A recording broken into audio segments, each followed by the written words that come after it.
Guys অনেকদিন পরে আজকে আমি চলে যাচ্ছি সুইজারল্যান্ডে। অ্যান্ড সুইজারল্যান্ডে যাওয়ার পরে দেখো গাইস আজকে আমার সাথে কি হয়। অ্যান্ড আমি একাই স্টার্ট করে দিচ্ছি সুইজারল্যান্ডে। অ্যান্ড আজকে আমরা মেয়ে পটাবেন, মেয়ে পটানোর টিক্স দেবো তোমাদেরকে।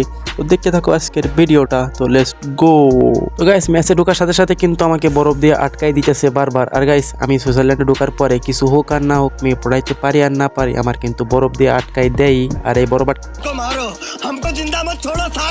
তারপরে কিন্তু ঘুরতেছি ফিরতেছি আর সুন্দরী সুন্দরী রমণী খুঁজতেছি। আমি কিন্তু রমণী পাই না, একটা পেয়ে গেছি। এই টিম আপ আপু টিম আপ। আর ভাই আজকে কিন্তু মেয়ে পড়াই ছাড়বই একদম। আর আমি ভাই আসলে কিন্তু 2 সেট এমনি মেয়ে পড়াই ছাড়ি। আর আমি কিভাবে মেয়ে পড়াই এটা দেখতে হলে তোমাদের ভিডিওটা পুরো দেখতে হবে। তো ভিডিওটা পুরো দেখতে থাকো। অ্যান্ড যারা লাইক সাবস্ক্রাইব করো না অবশ্যই লাইক অ্যান্ড সাবস্ক্রাইব করে দিও ভিডিওটা। তো গাইস দেখো আমি কিভাবে মেয়ে পড়াই। দেখো পার তলে এমন করে শুয়ে পড়বা, শুয়ে পড়ার পর শুধু ঘুরবা আর ঘুরবা। তারপর মেয়েটা যদি দয়া লাগে, যদি তোমার প্রতি কোনো দয়া দেয়, দয়া লাগাই, তাহলে কিন্তু তুমি মেয়েটা পড়ে। দেখো ভাই আমি পার দিকে শুয়েছি দেখে আমারে পকেন্ডি ভাইবা আমারে এখান থেকে চলে গেছে। কষ্ট।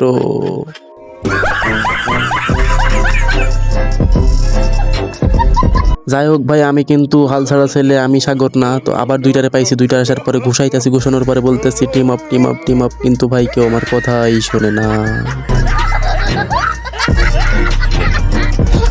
যাই হয়ে যাক না কেন ভাই, আজকে আমি একটা মেয়ে পটায় ছাড়বো। আর মেয়ে নইলে এবার আজকে ভাই একটা থার্ড স্ট্যান্ডার্ড মেয়ে পটায়ও ছাড়বো। আজকে যাই হোক আজকে সুইজারল্যান্ডে ঢুকছি মেয়ে পটাইতে ভাই। তারপরে কোনো জায়গায় পাত্তা টাত্তা না পাইয়া আমি আরেক জায়গায় চলে যাইতেছি। তারপরে এখানে তারপর দেখতেছি একটা মেয়ে, এই আপু team up team up team up team up. আরে ভাই আমারে তো ডুয়ো বানাইলাও, আমার ডুয়ো নাই একটা। তারপর দেখতেছি মেয়েটা অনেকক্ষণ দাঁড়ায় আসে। তারপরে টুইখা দেখি ভাই নাই ভাই, তোরও মেয়া আবার ধোকা খাইলাম। দুর্বল ভাই পড়ানো আমার দ্বারা হবে না। তো নেক্সট ম্যাচে নেক্সট একটা কোনো বেরোতে চেষ্টা করবো আবার। তো আজকের মতন ব্যাক করে দিলাম। ব্যাক করে দেওয়ার পরে ভাই এখন দেখো আমি ট্রেনিং রাউন্ডে যাবো। ট্রেনিং রাউন্ডে যাওয়ার পরে দেখো ট্রেনিং রাউন্ড কীভাবে কাঁপে আমার জন্য। আর ভাই আমি কিন্তু সেই লেভেলের একটা প্লেয়ার। তো যাই হোক একটা ভালো একটা বান্ডিল একটা পরাই নিই, পুরো একটা বান্ডিল পরাই নিই, বট পাবে নাহলে পারে ট্রেনিংয়ের প্লেয়ারগুলো সব দৌড় মারবে আমার দেখে। তারপর ইকুপ করে নিয়া তারপরে দেখো আমি লবিতে আইসা পড়ছি। লবিতে আসার পর আমি স্টার্ট করে দিলাম। আর ভাই আমি যখন ট্রেনিংয়ে যাই তখন কিন্তু সব প্লেয়ারই আমারে মনে করে যে ভাই আমি হয়তো হ্যাকার, কিন্তু ভাই আমি হ্যাকার না ভাই, আমি কিন্তু একটা সাধারণ প্লেয়ার। আর ভাই এত হেড মারি তো বলে বলার বাইরে ভাই, হেড ছাড়া কিছু পড়েই না আসলে। আর এইসব হেড পড়া দেখাই হয়তো প্লেয়াররা ভয় পাই। তো আমার কিছু করার নাই ভাই, আমি হেড ছাড়া তো কিছু মারতে পারি না। দেখো আইসার পরেই একটা হেড মেরে দিছি। আর এইখানে আসার পরে আমি হেড ছাড়া কিছুই মারি না।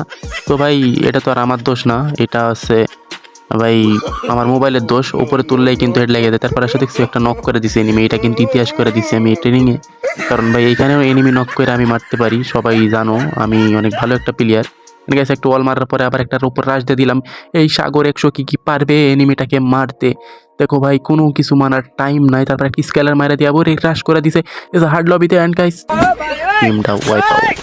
তারপরে গাইস আমি কিন্তু আবারও ফাইট নিয়ে নিলাম। আর ফাইট নেওয়ার পরে দেখতেছি পুরো স্কোয়াড। অ্যান্ড গাইস আমি মারা গেছি। তারপরে কিন্তু আমাদের দেখছি পিছন থেকে পিছন মারা দিছে আমাদের আসামি ভাই। অ্যান্ড গাইস আসামি ভাই এই হয়তো জেল থেকে ছাড়া পাইছে, এই জন্য হয়তো যে ইত্যা রয়েছে এই কারণে কিন্তু সবাই মারা দিতেছে। আর ভাই এ দেখো গান দিয়ে মারতেছে।